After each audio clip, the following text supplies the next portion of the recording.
you actually don't relax those muscles in your face, you will never unlock your phone.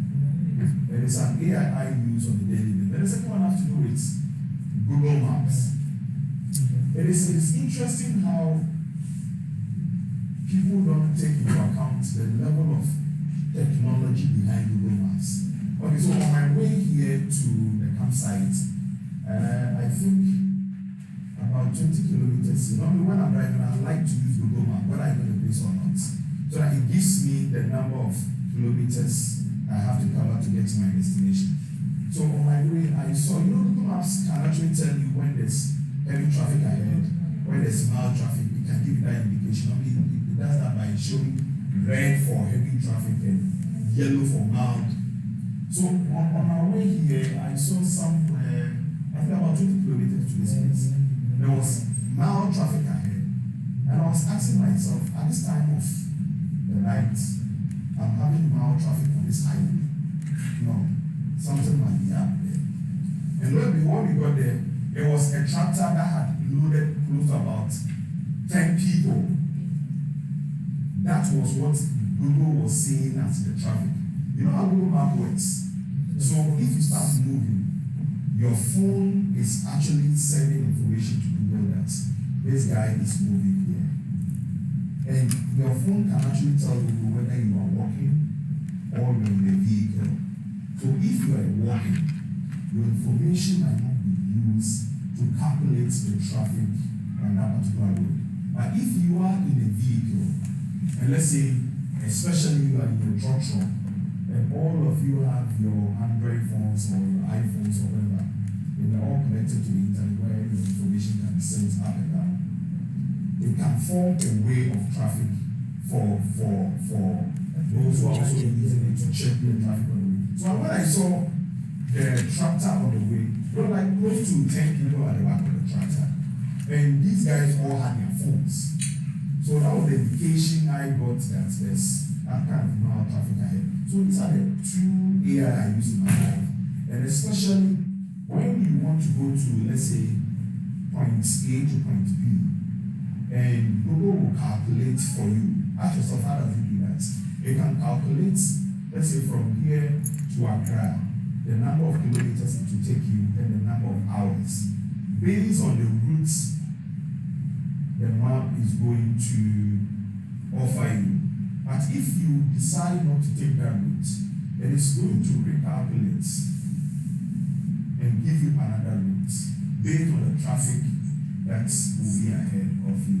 So these are the two AIs that I use in my life that I want to share with you. Let me look at the next slide.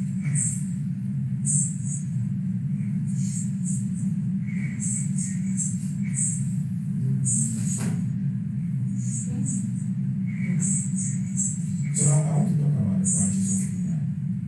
And there are basically 6 different branches of AI. And I know most of you talk about robotics. Robotics is one of those branches, but there are lots. There's one that recently I started using that is natural language processing. Right. Can we go to the next slide? Natural language processing. So I know most of you have this on our phones, on our computers. I started using this, I think, about 3 months ago. And I was on the highway and I needed to make certain calls. So I said, hey Siri, call this person for me. And the AI asked back, do you want me to call the mobile or do you want me to use WhatsApp? And I said, please use the mobile. And he called. And I was so impressed and I decided to go further and use it. So on my way, I got a text message and the AI prompted me that since I'm driving, do you want me to read your text message for you? I said, please go ahead. He read it for me. And I prompted the AI that reply, then I stated my message. It did that for me, effortless. So just like some of us were stating, the AI can make our lives very easy. So these are the 6 branches of AI. So we have fuzzy logic. So fuzzy logic is an interesting aspect of AI. I did geography back in school. I know I was discussing this with people was asking, so how did you get into IT? I did geography. You know, based on my intelligence of having spatial knowledge of wherever I am, I did geography back in school because it was my favorite. And you know, when you want to actually calculate weather data or data related to weather, whether it will rain today or it will not rain, the kind of rain you're expecting, it used to be very difficult. What we used to say was that, okay, we're in June, July, so it will rain, right? Or you never heard that statement. It rains in June, July. But now, things have changed. The climate keeps changing. So now we have systems, or should I say, service computers, and their job is just to look at the data over the years, analyze it based on the current environmental factors such as the humidity, the sunshine, to look through those data and predict with the highest form of accuracy and tell that, okay, today it's actually going to rain, thunderstorms. It's going to rain just to those in Kapsua. Those in Makati, they will not get rain. That is what is happening now. And now we have our phones, and when you open your phone, you're able to get weather data, and you're able to predict or you're able to tell you the nature of rains or the nature or even to the humidity, to the temperature, everything to you. Isn't that fascinating? Or if not experienced that? No, I'm not getting the responses. So. Okay, so another important aspect of AI that is also doing more grounds is expert systems. You know, someone talked about using AI to do his homework. So you can give the microphone to Chris. So take us through. How do you use what AI tool do you use? How do you use it to do your homework? I use chat, GPT, and there's this other AI. I've forgotten it. It's about 2 Okay. And I use the tool to do it. So what do you do? How do you do it? The homework is. No, I wanted to take us through the code because there are some here who might be learning from you. How you can use AI to make your life easier. So with chat GPT, I just opened the web browser. the web browser, then they asked me to sign up. So I used my email to sign up, and then I just copied the homework from it and pasted it and just give the answers. Okay, so tell me, for example, if it's a mathematical equation, does it guide you through or just state the answer for you? It can state the answer for you and ask you if you want to see the process. Okay, so now, I want someone from, what the name, the revelation of the receivers. Give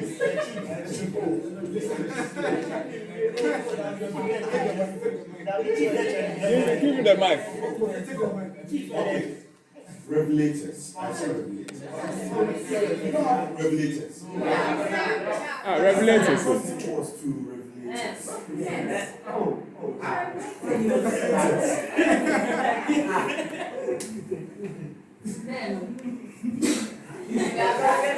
So anyone from Revelator can answer this question. So tell me, just from our brother's submission, you have a teacher giving him a homework for him to do.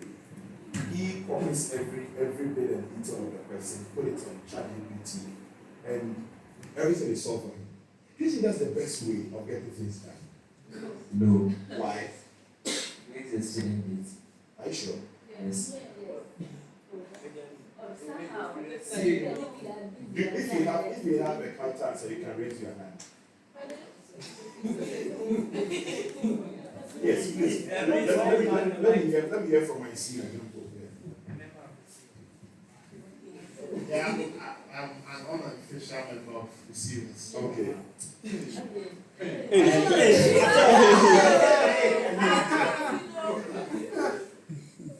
I don't think that's the best way. One, these AI models, based on probabilities is everything out of 100. So maybe it is at 95, it means there is a 5% chance of making an error. So when you do it for your assignment, some of the answers are not accurate. It is good in some way, like ChatGPT, with solving some questions, it will be able to give you the right answer. But with some, it will give you the wrong answer. So if you rely on that, you become lazy. Yes. You need to understand the process, the procedure to arrive at the Okay, so let me listen to her. I'm not sure it is bad. I would say that like you can use it for your essays. If you say steps to write a report, it gives you steps to do it and it guides you in a way. You can't use it for math because if let's say you tell them to give you a concept or something, it gives you the steps of it and it guides you to do your homework. You're not supposed to necessarily copy everything that it tells you, but it guides you to do your homework as a guide you to your homework. Okay, let me listen to Ms. Brown. Okay, you're saying it makes the students. So what about? I mean, I agree with you, but then I just want to create balance. I'll do a countermeasure. So what if, let's say, let me use the reports for example. I go through the steps and I realize that it looks like there's something else. So I go somewhere else, I check out. I go somewhere else, I check out. Don't forget this. It's actually broadening my understanding because there's something I didn't get from here, I'm getting from there. So how is this making me lazy? No, are you getting what I'm saying? Because I check how to write an essay here, and it will be like, okay, it will give me salutation One at and a time, everything. one at a time. Sorry, a letter.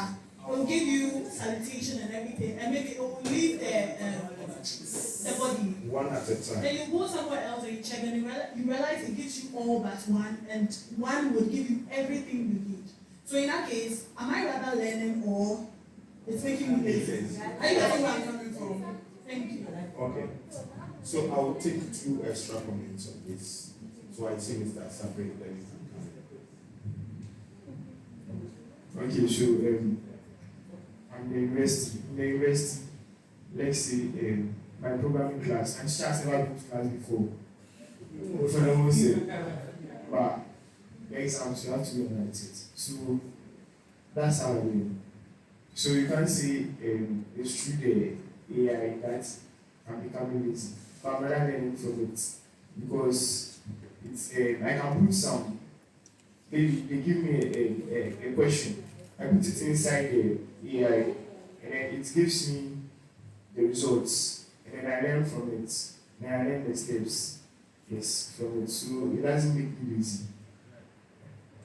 I wanted to move on because it's going to get more interesting. Mr. Sabri, if you want. There are 2 aspects to this. I'm looking at you deceiving your teacher aspect.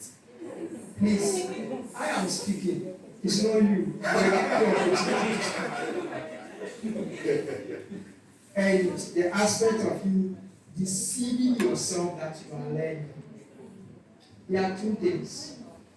Your teacher gives you the homework to help him or her understand whether whatever he or she taught you are gotten it.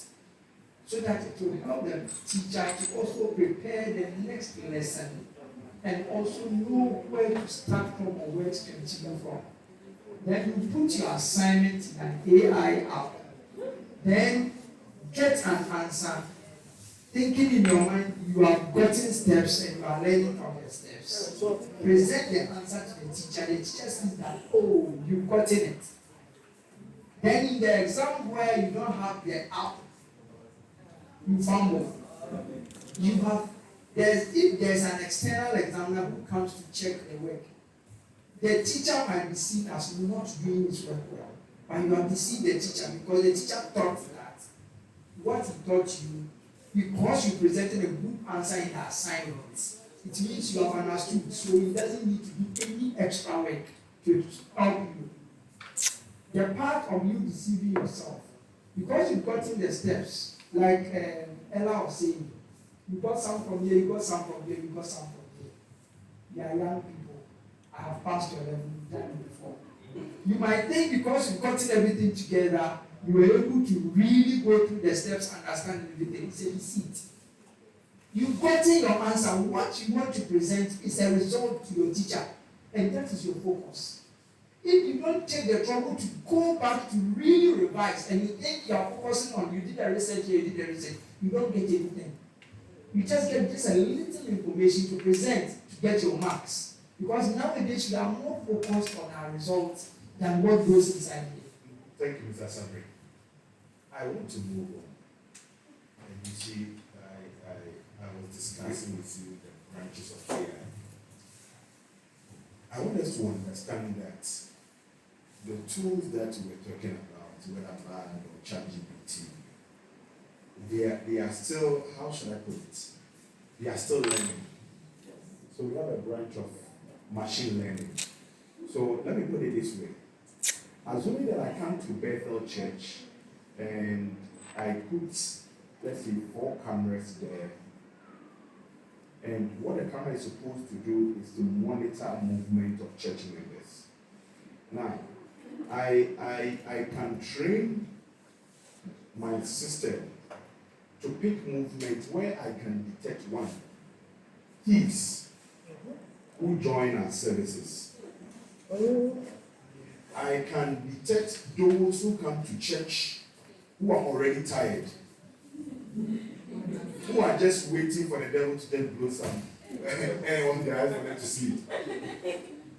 I can detect those who are, well, that would be so subjective, those who are actually poor among us.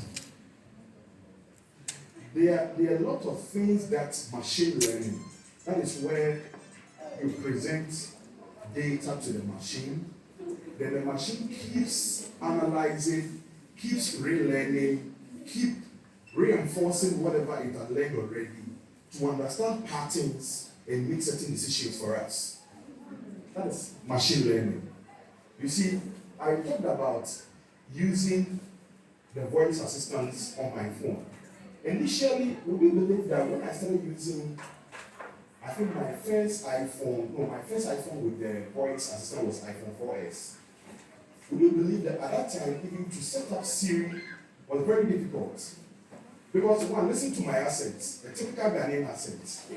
And the AI at the time was made for those guys in America.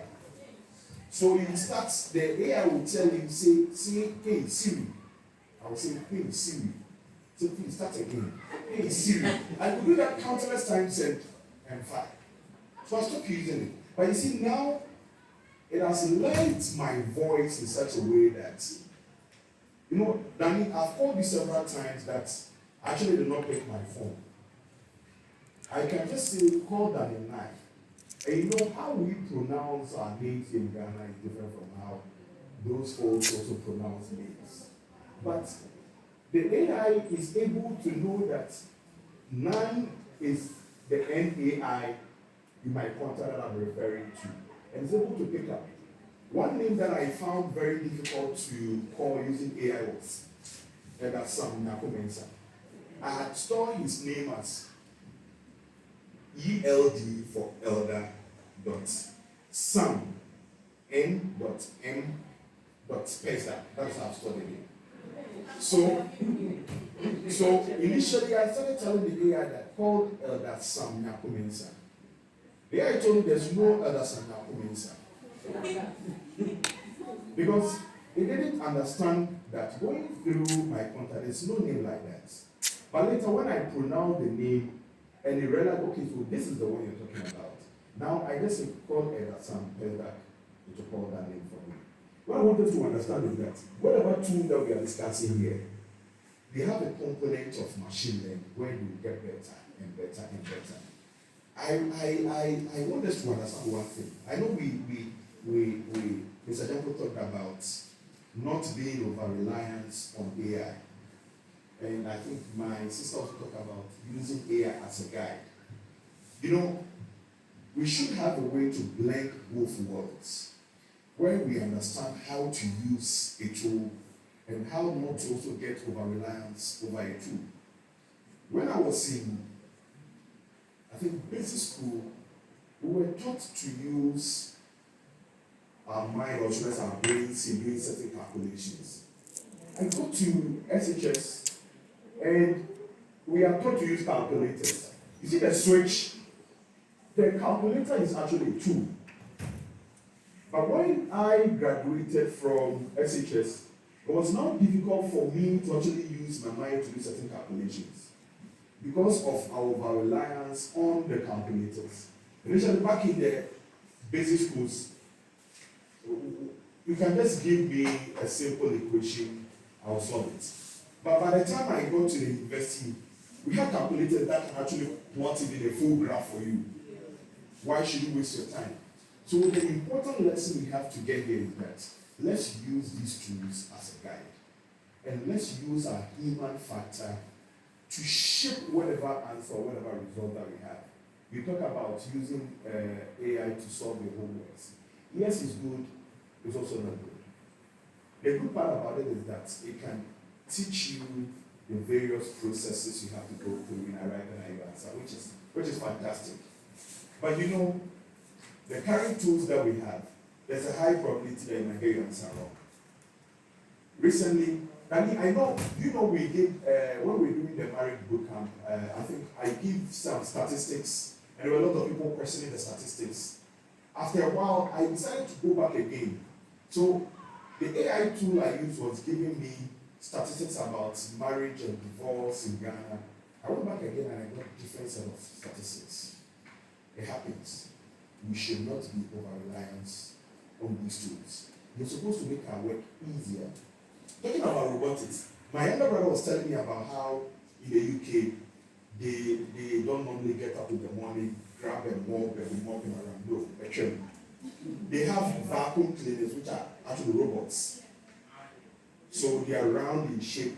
They just put it here to mop the whole place for them. And this has been in existence for close to 5 years now. And do you know how it works? It sends small, how's it called, infrared lights to map up the room. So it learns.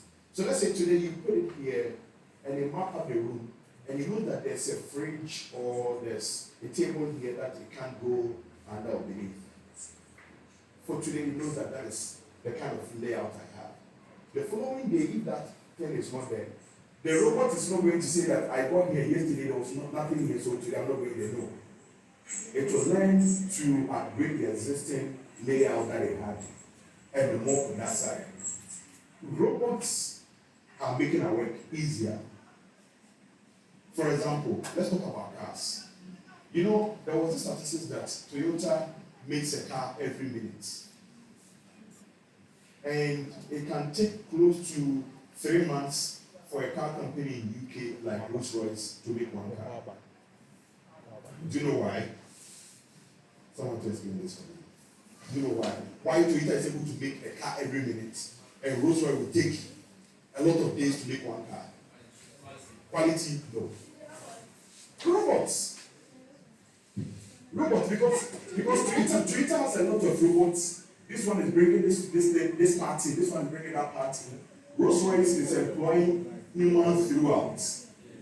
So we can tell ourselves it's quality over quantity. By the end of the day, people, I think somebody talked about robots taking our jobs. Yes. Is that true? Yes. Is that true? Yes. Okay, let's move on.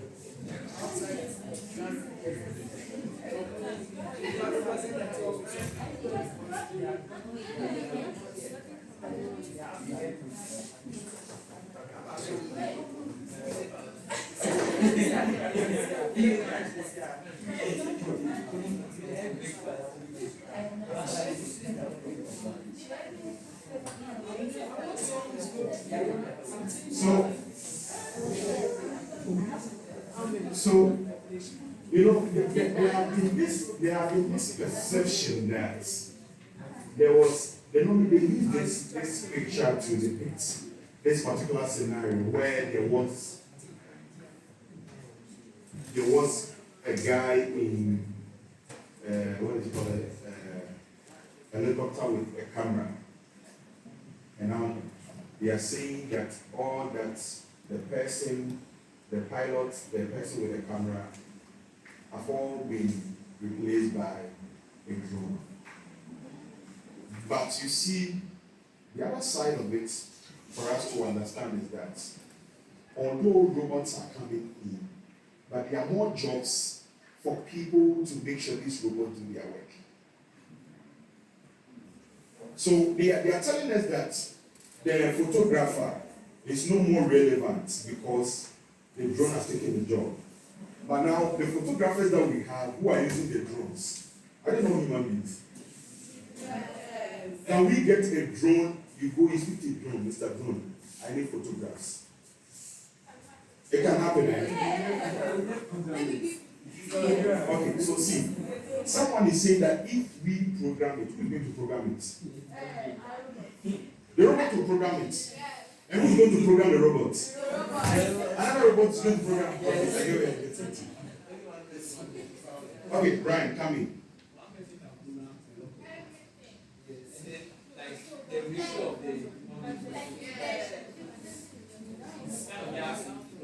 So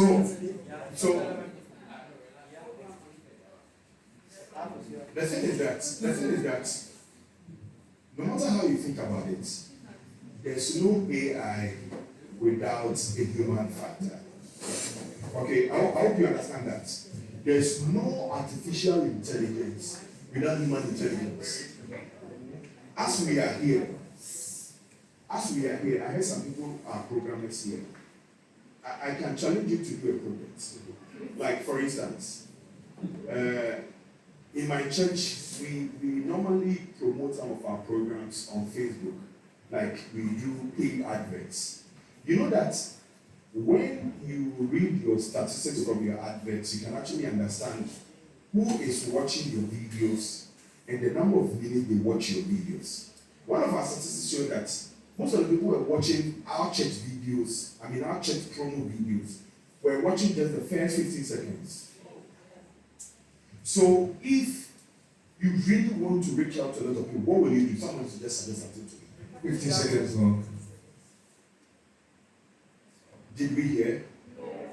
So I go on Facebook.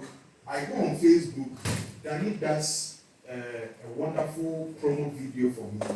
This video is 2 minutes long, and I put it on Facebook. Now, after let's say a week, I check the statistics, and 90% of the people who are watching my video watch just 15 seconds. What should I do? Two options on this one. Two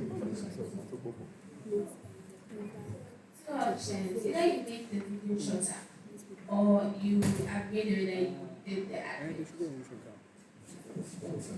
So what do you mean by upgrade? Maybe the upgrade like this is boring.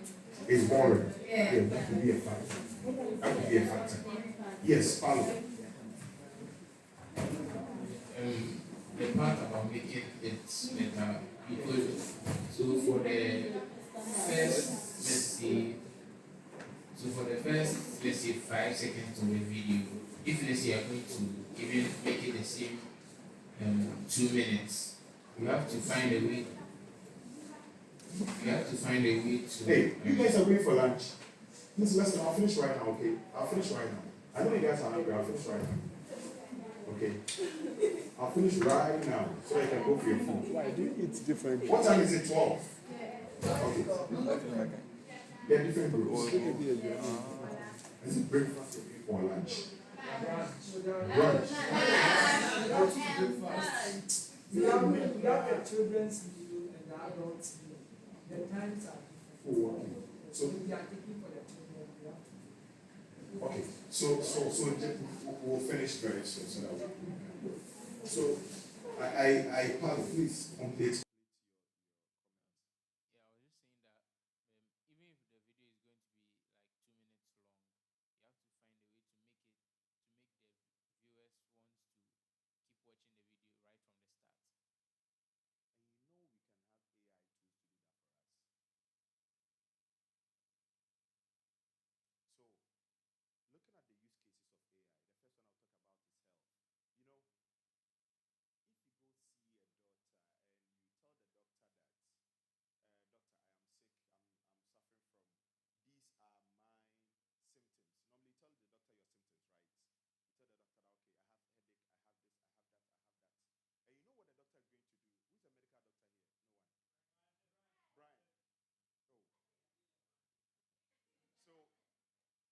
doctor is going to compare your symptoms to known symptoms of several diseases to see which one will fall in place. Afterwards, recommend that you do certain tests to confirm his suspicion. Now, do you know that we can have AI do all of these for us? I watched a documentary where the guys actually put together a software, and all that the software does is that gets something like an X-ray scan, okay? Use your phone to scan it, and the application is able to tell you what is wrong with you just from the scan. Do you know how they do that? For example, if you have a chest infection or you have any form of respiratory related infection and you take a scan. Now, through machine learning, the system is able to go through that data of several X-rays and actually understand that, okay, so a person who's suffering from this kind of disease, this is how his X-ray is. A person who has a broken leg, this is how it looks like. A person who's suffering from this is how it looks like. And it's able to put all together, aggregate them, and understand which is for which. In a way that is going to be very difficult for an experienced doctor to actually do. Yes, I know some doctors can do that. They can actually look at your X-ray and tell you, but this goes beyond what they can actually recommend. That is AI. And there are a lot of things that I can talk about when it comes to health. Safety, who can tell me something about safety when it comes to AI? Artificial intelligence. Yes, Kofi. I think there's also something about the police using a new software to monitor people, flags, traffic laws, and charging them. And so you can have cameras where robots see if somebody jumps a red light. And then the system itself is programmed such that it sends to somebody for monitoring to see if they actually jump the red light. And then you are given a fine. So that would help improve safety even on the road. So that's just one aspect of using AI. Yeah. You know, China is the country that uses more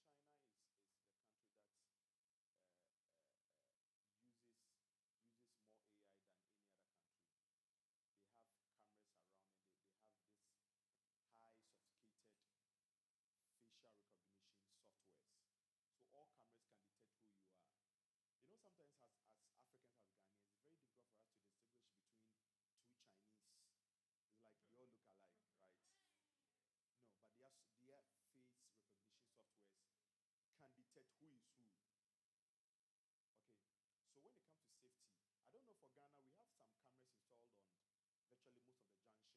other country. They have cameras around and they have this high sophisticated facial recognition softwares. So all cameras can detect who you are. You know, sometimes as Africans, as Ghanaians, it's very difficult for us to distinguish between two Chinese. It's like they all look alike, right? No, but their face recognition softwares can detect who is who.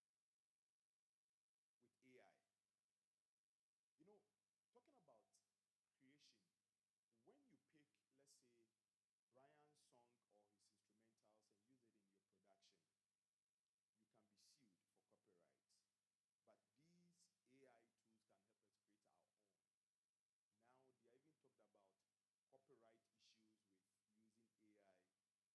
safety, I don't know, for Ghana, we have some cameras installed on virtually most of the junctions, major junctions in Accra.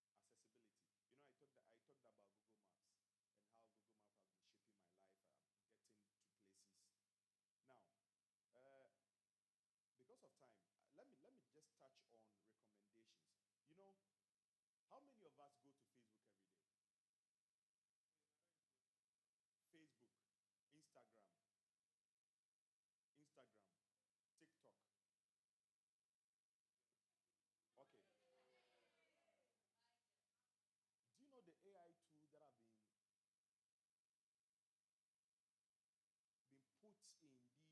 these softwares or platforms? For example, Facebook. Do you know you can watch an ad and the platform knows that you are really enjoying the ad?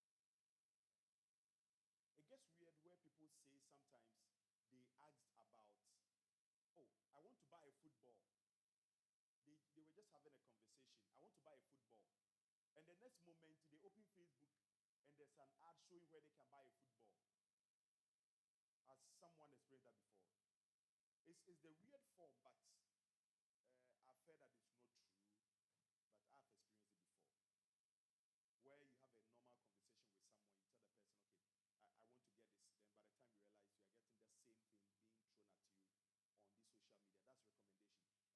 tell the person, okay, I want to get this. Then by the time you realize you are getting the same thing being thrown at you on this social media. That's recommendation.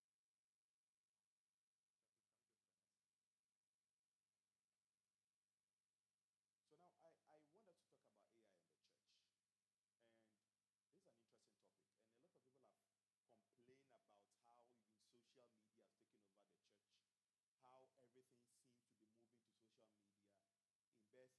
talk about AI in the church.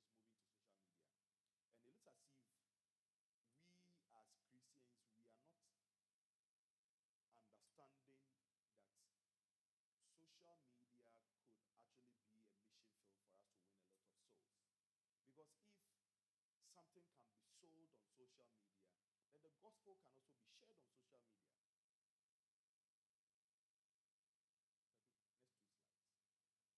Next 2 slides. Then it means everything can be shared on social media. Everything can be taken on.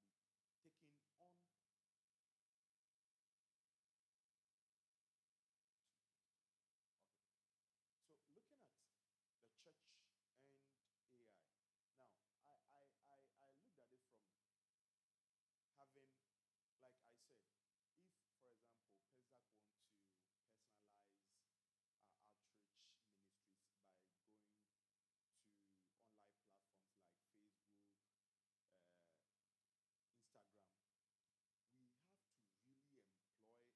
tools to assist us. Like we were all discussing, if I put a message out there and a lot of people are not watching it, what is wrong with the message? Is it that it's not catchy enough? Or there's something that I need to do to that particular message? For example, if you put your message on Facebook and the statistics shows you that you are getting views more from those in, let's say, Nigeria, in those Western African countries than Ghana. What will you do? What will be the recommendation? Okay. So, we have few English-speaking countries in West Africa.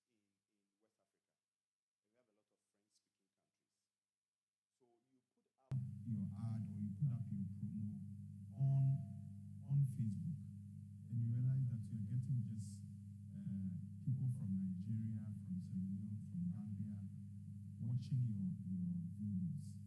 What comes to mind? What will you do?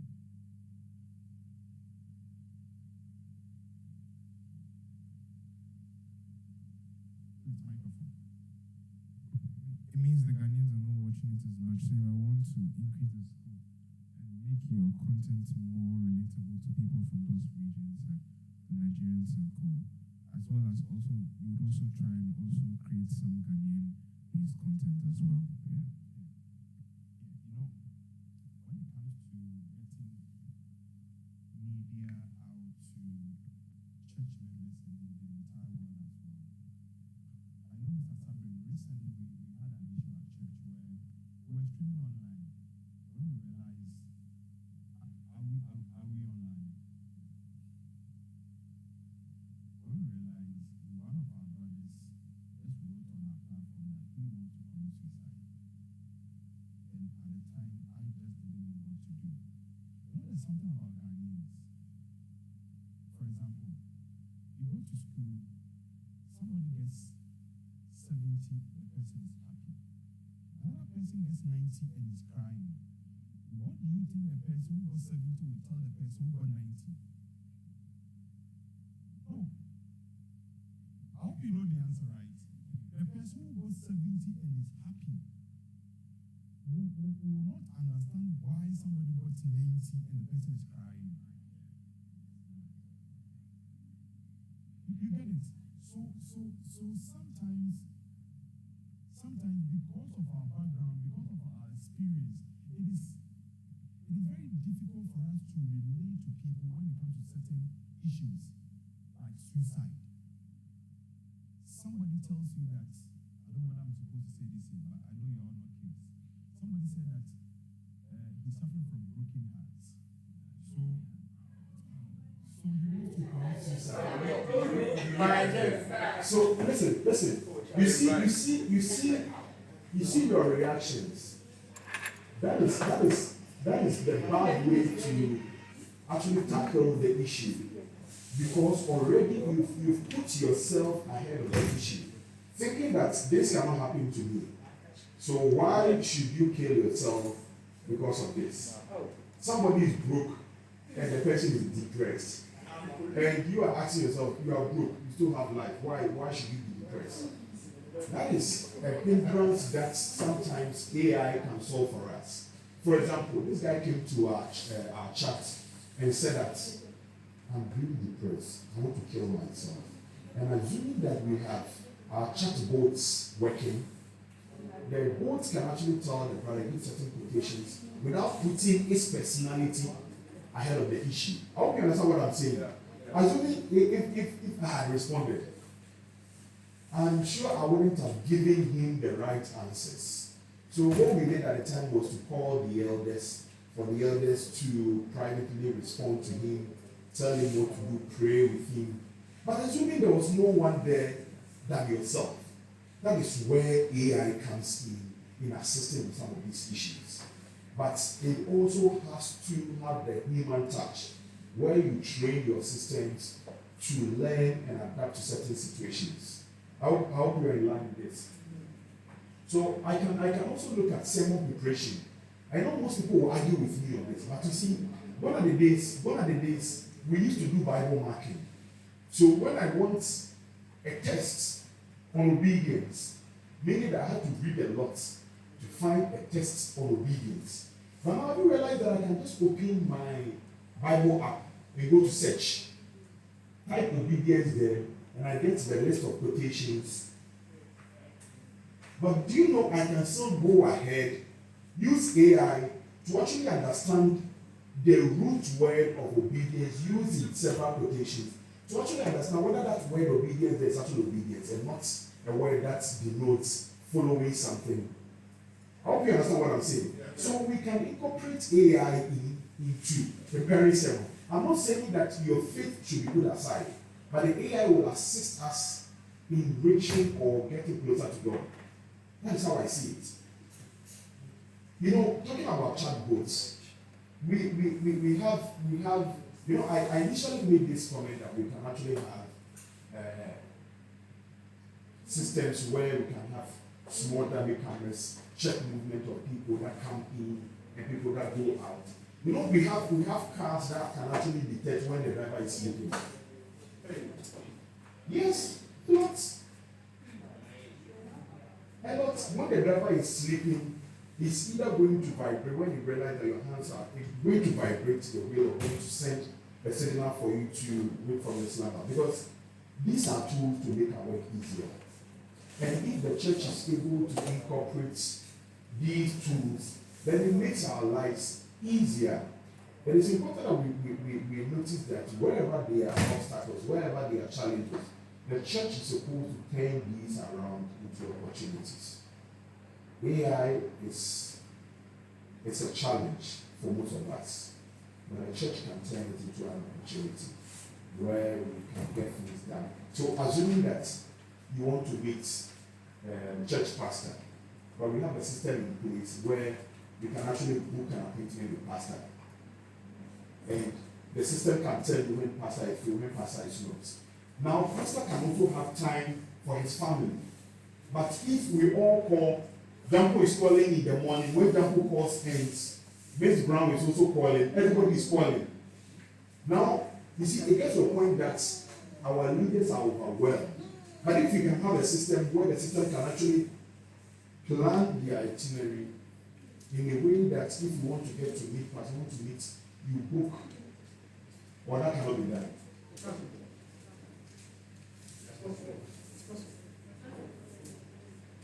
So, in bringing our discussion to an end, for me, I see AI as a growth mechanism, not a threat to worshiping God.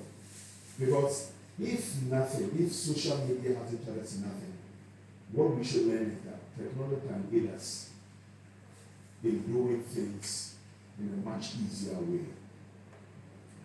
At least I'll ask if you have questions. We don't have questions, you're hungry, so you don't have questions. Yeah, that's right. You've eaten already. Okay, so questions. Okay.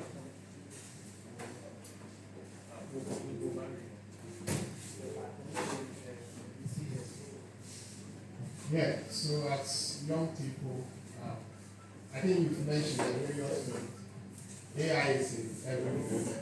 At one point or the other, you come across it in your field that you work with. So currently, I'm in the agricultural sector. We are using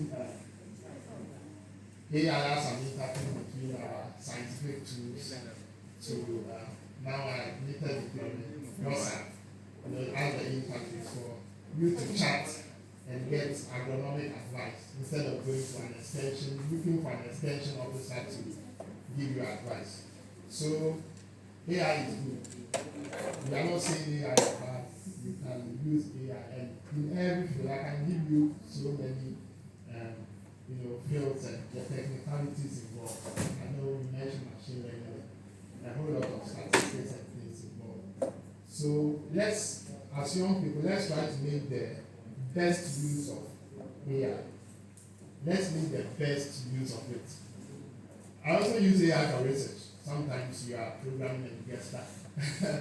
Yes, and yes, you know why certain things do not make sense. And AI is able to spot a bug for you. So you go in there and you say, oh, so this is the bug. I'm able to now do this and resolve the issue. So let's make good use of it.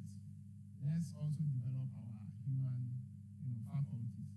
We can't rely on AI to do everything for us. We also need the intelligence. As I mentioned, agriculture, but we design, the scientists design all the tools, and we, the programmers, create the interface between the tools and the end user. Yeah, that's the comment I want to make. Thank you, Mr. Janko. So, is it possible that we can do a project, or it's not, that we can report on, hopefully next year we meet here again? Or 1 year is too long for a project. But we can't we do a project? Yes, we can. We can even, we don't necessarily have to come here. Yes. You see, we can start the project now, have a district meeting or something where we can come and discuss or showcase what we are doing. It's possible. I know most churches have an issue with dealing with members who have their names in the church's room but are not coming to church. Can somebody suggest how we can use AI to actually assist in what the church is supposed to do? Yes. Maybe the church can make a register, I don't know, using maybe Excel or something, and then for a while to check the presence of the members. So for a while, if you are not present, maybe you can go and program it in such a way that it will show the people that have not been present in a while, so that they can keep their records and details. So whatever you want to do, further on, you do it.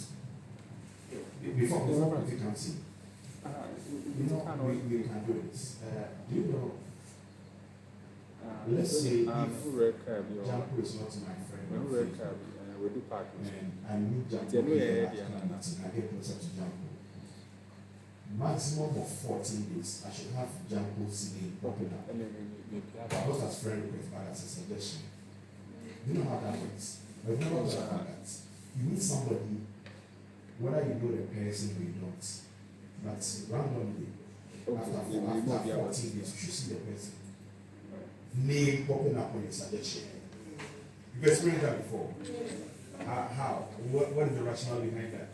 Because you see, Facebook has this algorithm that is thinking about, okay, so if we share the same space then probably we are related.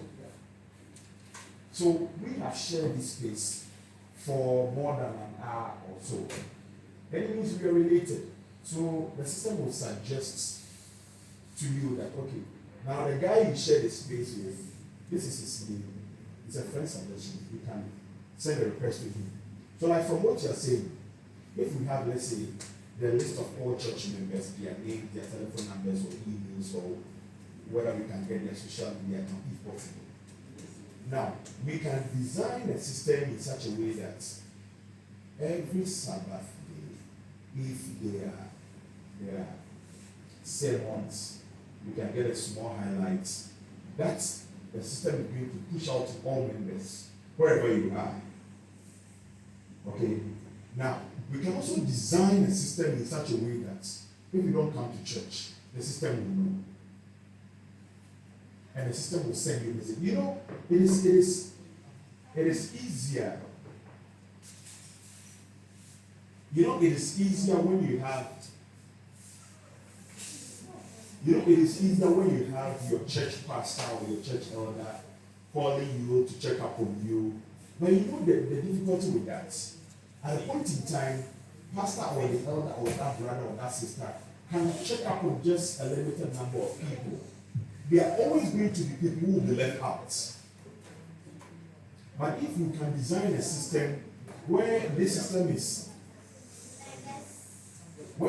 actually going to support in caring for members, where members will actually be receiving messages or even calls.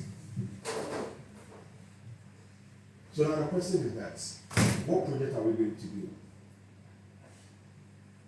Yes, I see a hand here.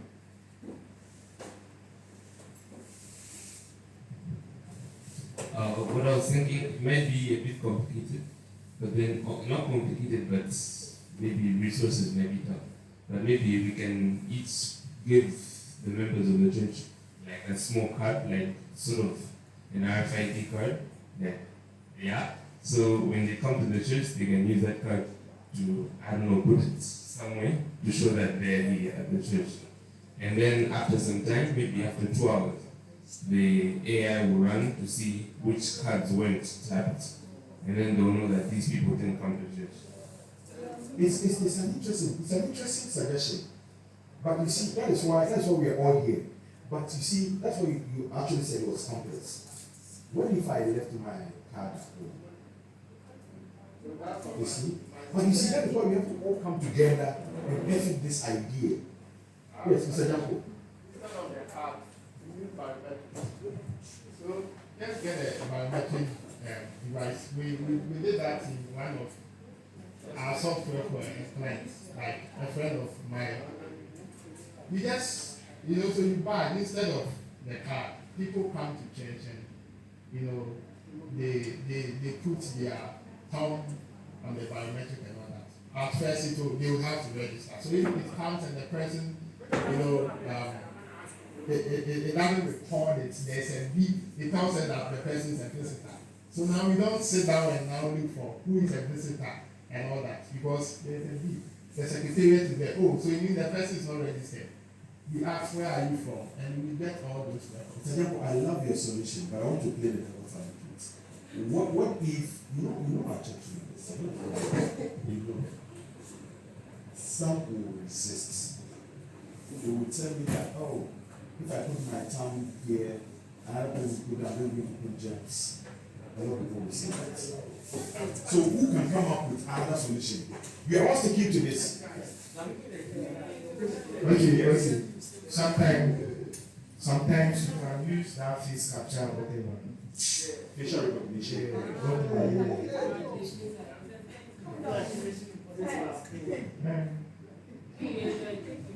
But you see, with facial, that one too is you need cameras.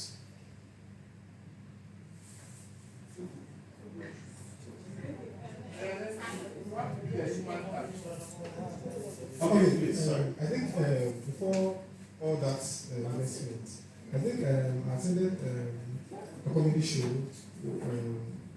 one time at the National Theatre, and what they really did was they took our names and our phone numbers, and constantly there'll be a call, and no one is on the call. It's just like they're advertising their comedy show, and the thing will just the phone will just be advertising, saying what we'll be doing. So I think our church, you can adopt that. I think it's a simple investment. You don't need much to do that. So if we have each and every member's contact in our system, like the Excel Grace was talking about, then we just populate it on this system. And this system calls everyone and gives them the message. So if there is going to be a program at church on Saturday, the system will call everyone. Just give them a gist of the program. Okay, this person will be leading, and this is the topic, this is the theme of the program. And maybe in the afternoon, will be just a simple message. Within 10 seconds, they delivered what they wanted to do. So I think you can adopt to that, and it's a simple thing our church can look at. Thank you very much. Any other? So what are we deciding on? Or I should leave that to the class? Yeah. So I'm also thinking before we even get on to all of this, we'll have to educate the church members on the advantages, because we're having a discussion right now, and it's more like some people even quote SOP books and quote the Bible and tell you it's Antichrist. I mean, this is technology. There was a time some of our leaders had problems with us using phones on Bibles on phones and all that. But right now, what do they use it for? We use it to communicate with members and all that. So first and foremost, before anything, we have to do the education for them to understand. Then now talking about the biometrics being used and people saying someone has got their hand. Come on, when you go to work, don't you do the same thing? That is work. No, let's not pretend. When you go to work, Charity will put her hand there. She'll leave. No one is going to clean anything. Then I'll come do that. The same thing. I'll come. Samuel will also come. So why do we have to pretend then? No.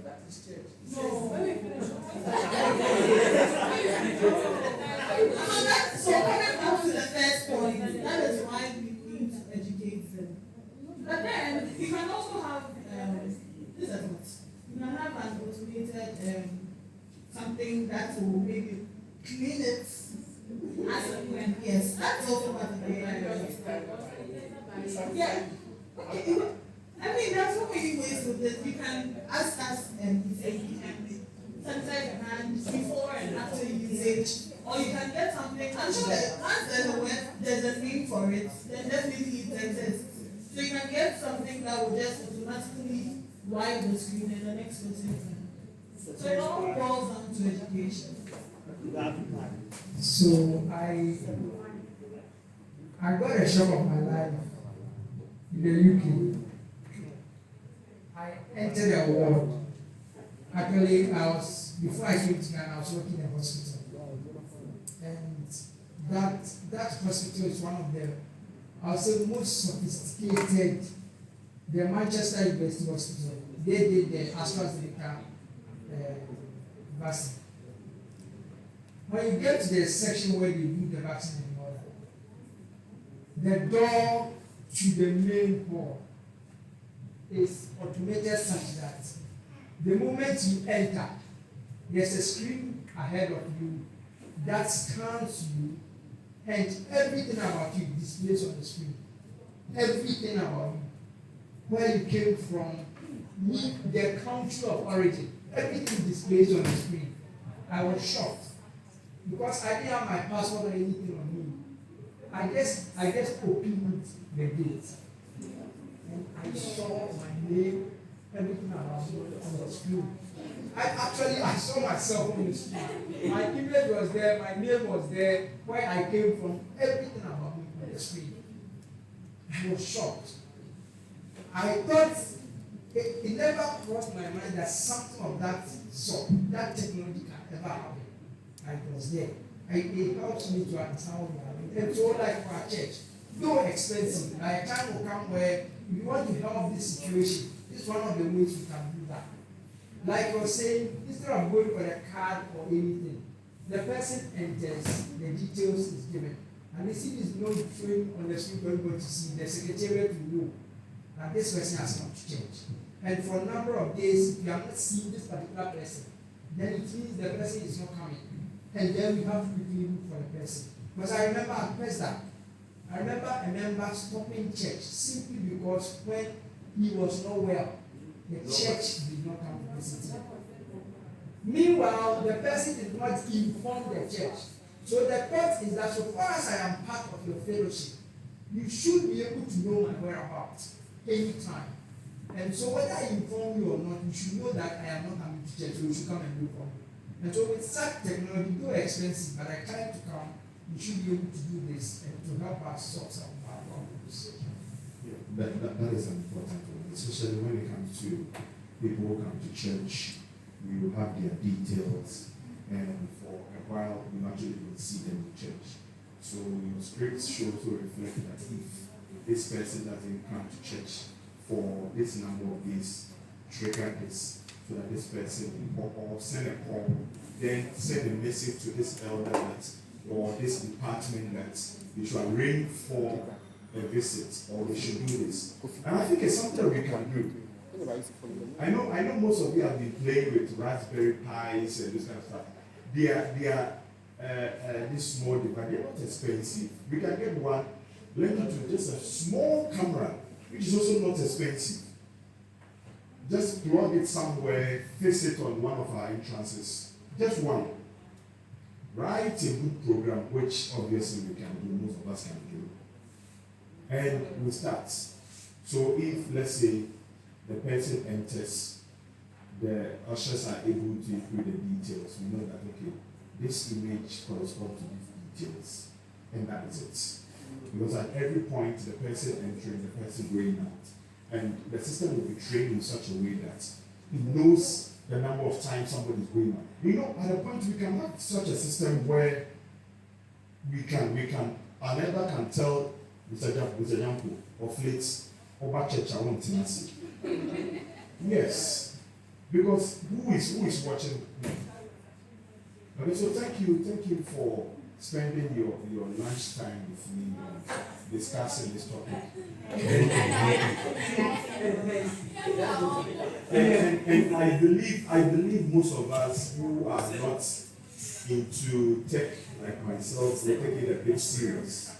Because it's affecting virtually every aspect of our life. It's affecting every aspect of our life.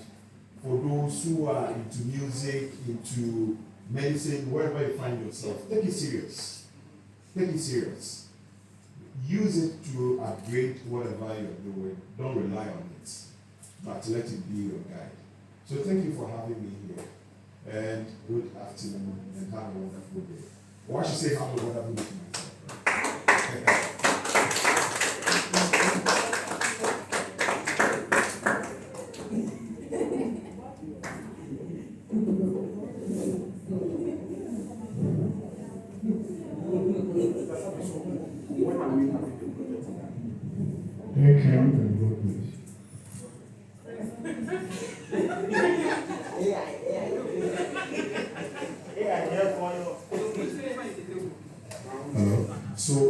So what project are we doing? My time is up, I need to do, so I need to understand what we're doing.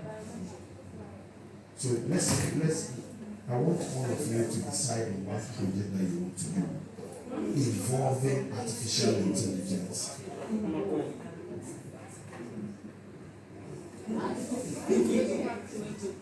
Whether we have 3 churches, it doesn't matter, we can just pick one church. The fact of the matter is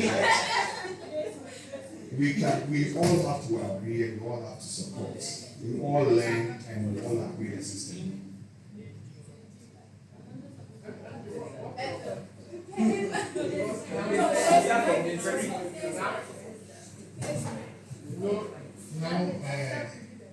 This thing we discussed in Bethel, now we want to, every 2 weeks, those who don't come to church, we want to be checking up on them. So it's actually what we are discussing, and we are doing it, with human beings. So human has to check human house of business and all that.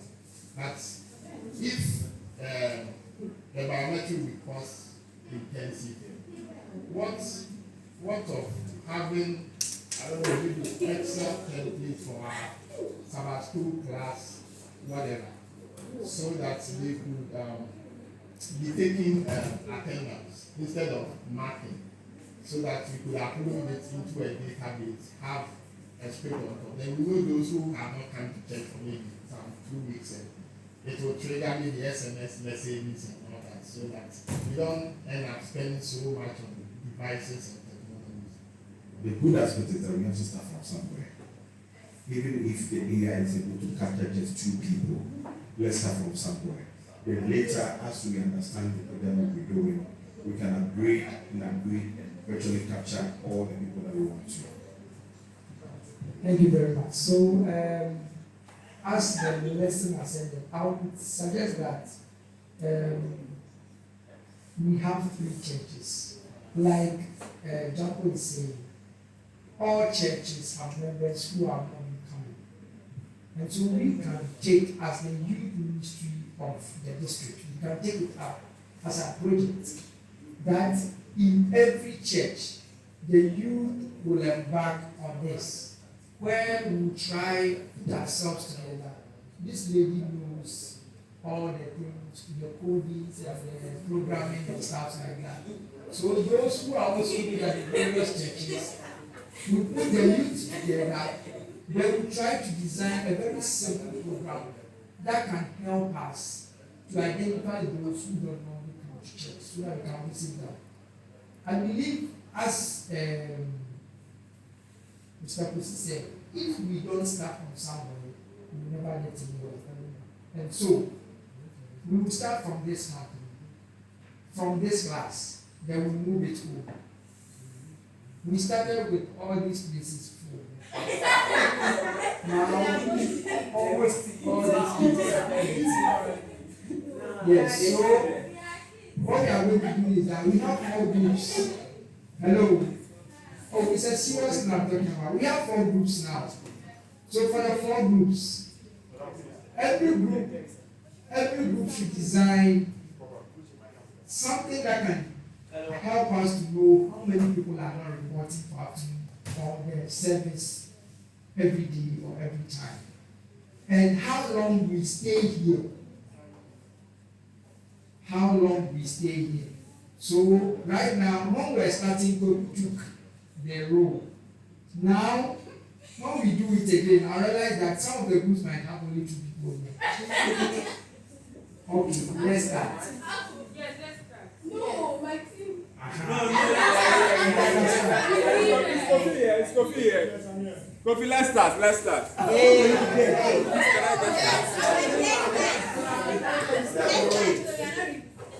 Can I get a pen? Yes. So that There's a pen here. Okay. Oh,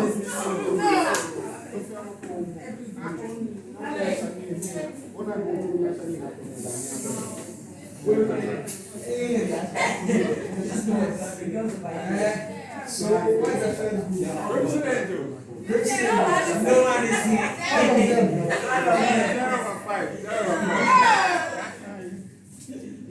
Receivers. Yes. 4 over 6. Revelation. 5 over 6. 4. 1, 2, 3, 5. 5 over 6.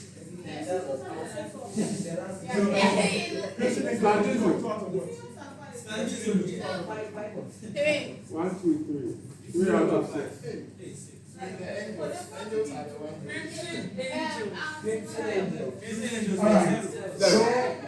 So now that we realize that the criticism is none. And so now that we started the scoring